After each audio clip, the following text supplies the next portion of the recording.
signals are used to activate specially designed receivers when warnings or selected watches are issued for potentially dangerous weather situations. Tests of these receivers are normally conducted each Wednesday between the hours of 11 a.m. and 12 noon.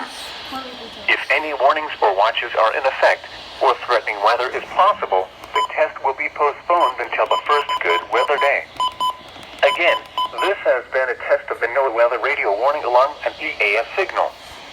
We now return to the regular broadcast cycle.